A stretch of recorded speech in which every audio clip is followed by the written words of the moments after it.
ഭാരതപ്പുഴയ്ക്ക് വടക്ക് UDFിൽ മുസ്ലിം ലീഗ് വേണ്ട എന്നുള്ളതാണ്. അതിന് വളരെ എളുപ്പം ഈ പറയുന്ന സാമുദായിക സമവാക്യം, സാമുദായിക പ്രാർത്ഥന എന്ന് പറഞ്ഞാൽ മുസ്ലിങ്ങൾ മത്സരിച്ചാൽ പ്രശ്നമാണ് എന്നുള്ളതാണ് പറയുന്നത്.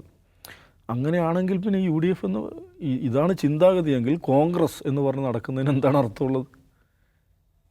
ഇപ്പോൾ ചിറ്റാരിൽ അല്ലെങ്കിൽ എരുമേലിയിൽ ഒരു മുസ്ലിം പേരുള്ള ഒരു സ്ഥാനാർത്ഥി മത്സരിച്ച കുഴപ്പമാണ് എന്നാണ് കോൺഗ്രസിൻ്റെ ചിന്തയെങ്കിൽ പിന്നെ മുസ്ലിം സ്ഥാനാർത്ഥിയല്ല അല്ല ഇതാവട്ടെ എന്നാണ് ഇതാണ് ചിന്തയെങ്കിൽ പിന്നെ കോൺഗ്രസ് എന്ന് പറഞ്ഞു നടക്കുന്നത് എന്തിനാണ്?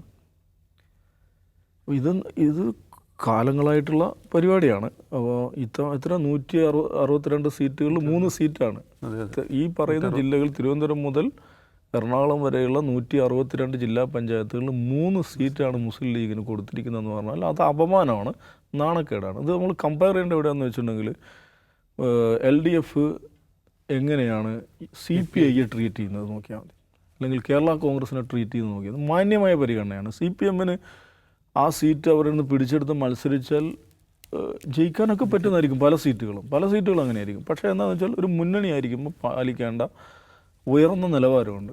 അതൊരു കാലത്തും കോൺഗ്രസ് മുസ്ലിം ലീഗിൻ്റെ കാര്യത്തിൽ പാലിക്കാറില്ല. അത് ഈ പറഞ്ഞ കാര്യം തെക്കൻ കേരളത്തിൽ ഒട്ടുമേ പാലിക്കാറില്ല. അതാണിപ്പോൾ വാർത്തകളായിട്ട് വരുന്നത്.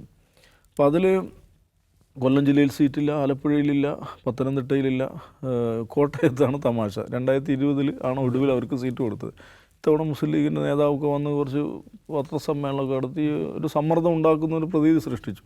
അവസാനം ഇന്നലെ തീരുമാനിച്ചു വൈക്കം സീറ്റ് കൊടുക്കാം. അപ്പോൾ വൈക്കം സീറ്റ് കൊടുക്കാൻ തീരുമാനിച്ചു. ആദ്യം നമുക്ക് ലീഗിൻ്റെ ജില്ലാ പ്രസിഡന്റ് അഷ്റഫ് ബഡായി, എന്താ അദ്ദേഹത്തിൻ്റെ പേര്, അദ്ദേഹം ഒരു ബൈറ്റ് തന്നിരുന്നു ഭയങ്കര ആവേശഭരിതനായിക്കൊണ്ട്.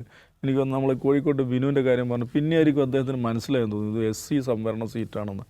ഒന്നാമത് വൈക്കം മേഖലയിൽ മുസ്ലിം ലീഗ് ഇല്ല. അവിടെ കാഞ്ഞിരപ്പള്ളി, എരുമേലി, അതേപോലെ ഈരാറ്റുപേട്ട ആ മേഖലയിലാണ് മുസ്ലിം ലീഗ് കാര്യമായിട്ടുള്ളത്.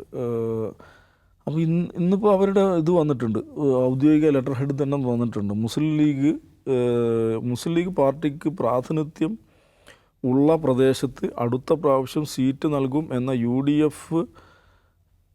UDF കോട്ടയം ജില്ലാ നേതൃത്വത്തിൽ ഉറപ്പിന്മേൽ കോട്ടയം ജില്ലാ പഞ്ചായത്തിലേക്ക് മുസ്ലിം ലീഗ് പാർട്ടിക്ക് അനുവദിച്ച് വൈക്കം സീറ്റ് UDFിൻ്റെ പൊതു താല്പര്യം പരിഗണിച്ച് ഈ പ്രാവശ്യം കോൺഗ്രസിന് മത്സരിക്കാൻ വിട്ടു നൽകുന്നു.